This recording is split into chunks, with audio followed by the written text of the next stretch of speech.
அப்படி இவர்கள் என்ன ஆயிட்டதுன்னா, முதலாளிகளை அத்தியாவசிய தேவையை, அடிப்படை தேவையை, தவிர்க்க முடியாத தேவையை அவர்களிடத்தில் கொடுத்து விட்டு அதிக விலையை கொடுத்து அவர்களுக்கு வாங்கி மக்கள் காசை எடுத்து அதிலே ₹1 ₹2 கமிஷன் எடுத்தா கூட பல ஆயிரம் கோடி வருது. அப்படி இருந்தும் இந்த மின்சாரத்துறையிலே நமக்கு 1.5 லட்சம் கோடி கடன் இருக்கிறது. ஆனால் மின் கட்டணம் எவ்வளவு உயர்ந்திருக்கிறது என்பதை நீங்கள் அறிவீர்கள். இந்த திமுக ஆட்சியில் மட்டும் 3 முறை மின் கட்டணம் உயர்ந்திருக்கிறது.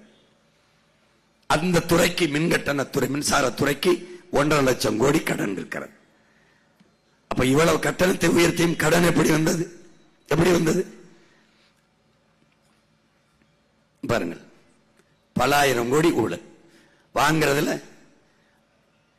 ₹1 எடுத்தா கூட. அப்ப நிலையான ஒரு தீர்வு, தட்டுப்பாடற்ற மின்சாரம், தடையற்ற மின்சாரம் கிடைக்க வேண்டிய தீர்வு நமக்கு கிடைக்கல.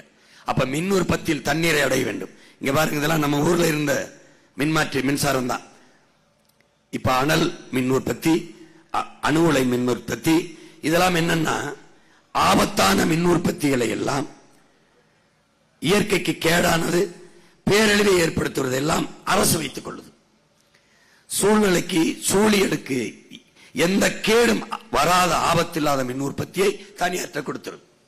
இந்த ஆபத்தானதை எதிர்த்து நாம் போராடும் போது அரசு அடக்குமுறை ஏவி சுட்டுக் கொள்கிறது, சிறைப்படுத்துகிறது, வழக்கை போட்டு நம்மை சித்திரவதை செய்கிறது.